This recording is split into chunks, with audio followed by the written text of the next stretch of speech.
Always looking back. This section really thinks about the legacies of Byzantium and where we see Byzantium throughout the world, but specifically in North Africa, all the way until today. We see 17th and 18th century wall paintings from churches. We see 19th century magic healing scrolls and connections between magic and early Christian art. So throughout the exhibition, we saw early Christian art, late antique Jewish art, early Islamic art as well. But another theme that's throughout the exhibition is the importance of magic to North and Eastern African communities. And so we saw small objects such as amulets and charms in earlier galleries. And then we have this representation of a beautiful magic scroll from 18th to 19th century Ethiopia. Magic was an important part of people's daily lives. I mean, people said prayers to protect themselves and their families, and this particular scroll had a prayer that was supposed to be read, and it was used as protection for the person who owned it. We see magic throughout the exhibition because I wanted to show the close connection between religion and daily practice as well. We have the small coda of a contemporary section of living artists who are working in similar methods and approaches as the African artists that we've seen throughout these galleries. It was really important for me to end the exhibition today in 2023 because a lot of the concerns and themes that artists had in the 2nd century, 5th century, 15th century are similar to the concerns that artists have today in terms of making artworks and memory of family members or important people in the community. This light sculpture is a fantastic sculpture from an artist, Sade Makonnen, and she created these sculptures in memories of people who crossed the Black Mediterranean. And so, for example, refugees leaving Tunisia going to Italy.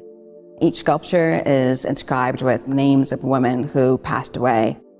These light sculptures are engraved with Coptic Ethiopian crosses, and the artist really engaged with the exhibition and was inspired by some of the crosses and works that were in the exhibition itself.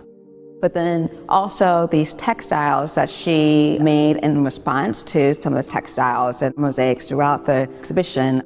She writes prayers on the textiles and then also protective words that were supposed to protect people who wear them. And so this acts as not only a memorial to the woman who passed away, but then also a memorial to Ethiopian cultural heritage. One of my curatorial goals is to bring the past into the present. History never stops. We're living in history right now, and I think this exhibition shows that a lot of the issues, dreams, desires that we have today also resonated 1,000 years ago. I also hope to bring a new perspective to the ways that people think about African art overall. This exhibition will show these multi-ethnic societies, multicultural societies, but then also how these societies weren't static and they're not siloed and they were really connected in so many ways.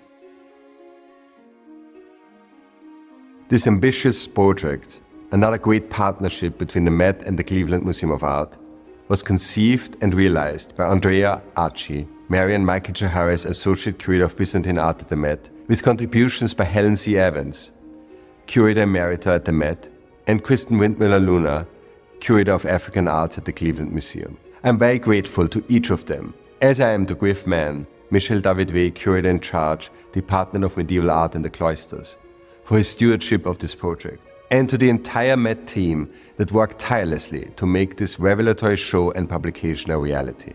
On behalf of the Met, I'd like to express my sincere gratitude to our incredible sponsors. Thank you to the Ford Foundation, the Georgie Family Foundation, and Mary J. Harris for their lead support of the exhibition. We are also grateful to the National Endowment for the Humanities for their major support. Thank you as well to an anonymous foundation, the Michel David-Wey Fund, the International Council of the Metropolitan Museum of Art, the Visiting Committee for the Department of Medieval Art in the Cloisters, and the National Endowment for the Arts for their generosity. The illuminating catalog is made possible by the Georgie Family Foundation and the Mellon Foundation, with additional funding from Nellie and Robert Gibson, the National Endowment for the Humanities, Wendy A. Stein and Bart Friedman, and the Doris Duke Fund for Publications. Finally, my gratitude goes to Colleen Ritzolith for her support of the show's education programs. On behalf of everyone at the Met, thank you for joining us.